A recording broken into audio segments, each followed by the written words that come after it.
ஒரு பெயர், ஒரே ஒரு பெயர். அந்த பெயரை கேட்டாலே ஏன் இவ்வளவு எரிச்சல், ஏன் இவ்வளவு கோபம், ஏன் இவ்வளவு வெறுப்பு? பிராமணர். இந்த சொல்லை கேட்டாலே சிலருக்கு உடனே கோபம் வருகிறது. அந்த கோபம் ஒரு மனிதர் மேல் அல்ல, ஒரு அடையாளத்தின் மேல். இந்த வீடியோ பிராமணர்களை புகழ்வதற்காகவும் இல்லை, திராவிடர்களை திட்டுவதற்காகவும் இல்லை, ஒரு கேள்வியை கேட்பதற்காக. இந்த வெறுப்பு எங்கிருந்து வந்தது? அதற்கான காரணங்கள் உண்மையா? இது அதன் இரண்டாம் பாகம். முதலில் ஒன்று தெளிவாக சொல்ல வேண்டும். நான் பிராமணர் அல்ல. கொங்கு பகுதியில் பெரும்பான்மையாக உள்ள ஒரு சமூகத்தைச் சேர்ந்தவன். எனக்கு நிறைய பிராமண நண்பர்கள் உண்டு. சிலர் மது அருந்துவார்கள், சிலர் மாமிசம் சாப்பிடுவார்கள், சிலர் பூண்டு வெங்காயம் கூட சாப்பிட மாட்டார்கள். இது சாதி விஷயமில்லை. இது தனிப்பட்ட பழக்க வழக்கம். ஒவ்வொரு மனிதனுக்கும் அவரவர் வசதியும் நம்பிக்கையும் இருக்கிறது. ஒரு சம்பவம்.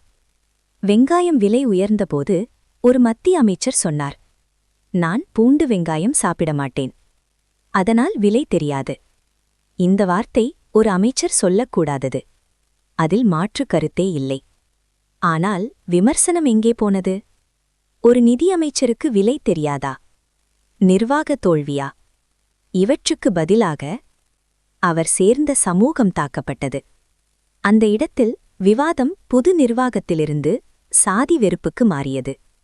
இது நியாயமா? இன்னொரு உதாரணம். இன்று தமிழ்நாட்டில் பல அசைவ உணவகங்களில் ஹலால் சர்டிஃபைட் என்று பலகை இருக்கிறது.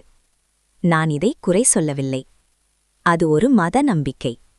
ஆனால் ஒரு கேள்வி. ஒரு சமூகத்தின் உணவு நடைமுறை முழு சமூகத்தின் மீது இயல்பாக திணிக்கப்படும்போது அதற்கு எதிராக குரல் எழுகிறதா? இல்லை.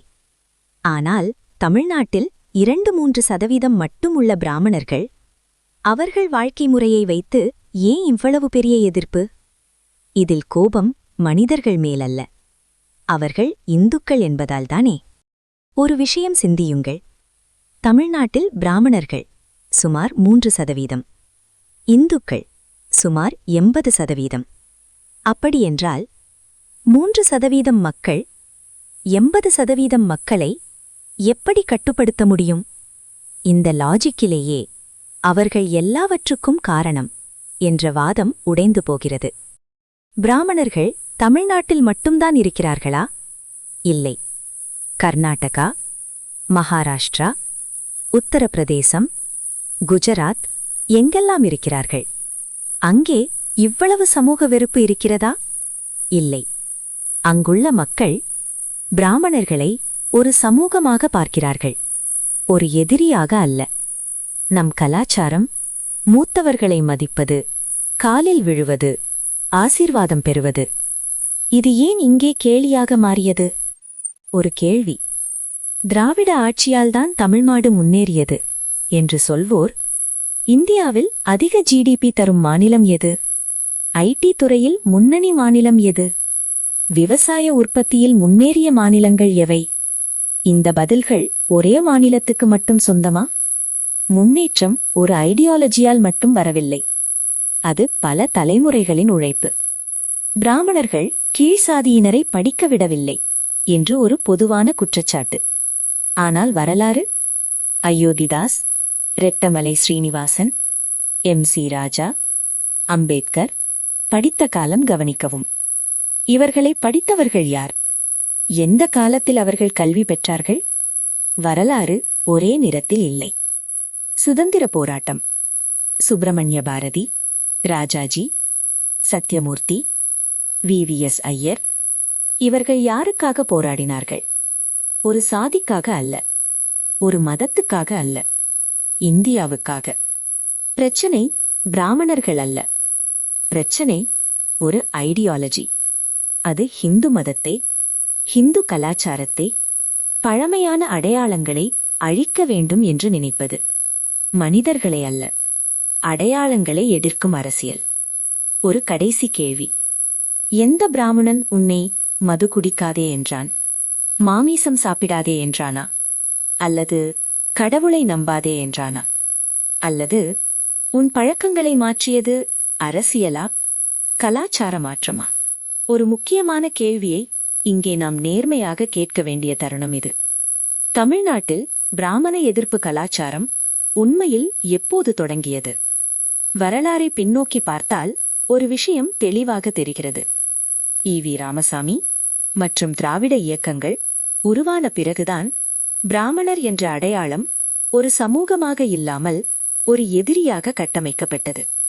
அதற்கு முன்பு சாதி வேறுபாடுகள் இருந்திருக்கலாம், சமூக பிரச்சனைகள் இருந்திருக்கலாம்.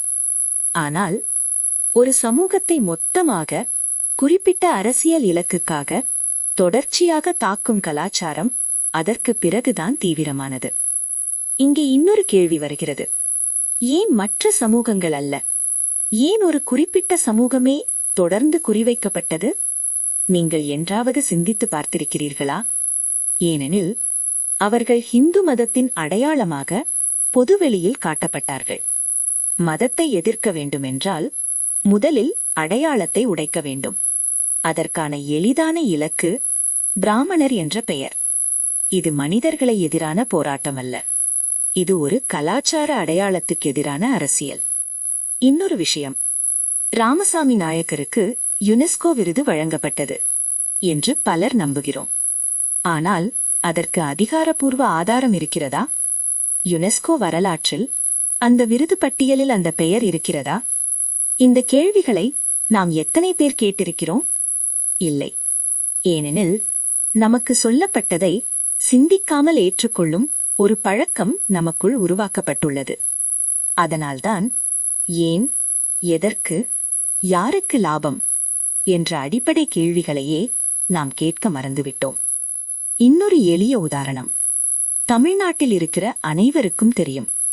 அரசு மதுக்கடைகளில் ஒரு பாட்டிலுக்கு நிர்ணயிக்கப்பட்ட விலையை விட 10 ரூபாய் 20 ரூபாய் அதிகமாக விற்கப்படுகிறது என்று.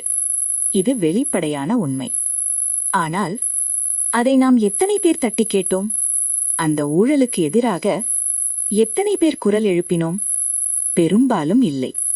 அதற்கு பதிலாக எளிதான இலக்குகளின் மீது கோபத்தை திருப்பி விடுவதுதான் அரசியலுக்கு வசதியாக இருக்கிறது. அதனால்தான் இந்த விவாதம் ஒரு சமூகத்தின் மீது அல்ல, நம்முடைய சிந்தனை முறையின் மீது. நாம் யாரை கேள்வி கேட்கிறோம், யாரை கேள்வி கேட்க விடவில்லை என்பதே இன்றைய உண்மையான பிரச்சனை. இந்த வீடியோ யாரையும் வெறுக்க சொல்லவில்லை, சிந்திக்க சொல்லுகிறது, கேள்வி கேட்க சொல்லுகிறது. உங்களுக்கு மாற்று கருத்திருந்தால் நாகரீகமாக கருத்திடுங்கள். விவாதிக்க தயாராக இருக்கிறேன். வெறுப்பால் அல்ல, விவேகத்தால் பேசுவோம். நன்றி, வணக்கம். இந்த வீடியோ பிடித்திருந்தால் லைக் செய்யுங்கள், சப்ஸ்கிரைப் செய்யுங்கள், பகிருங்கள்.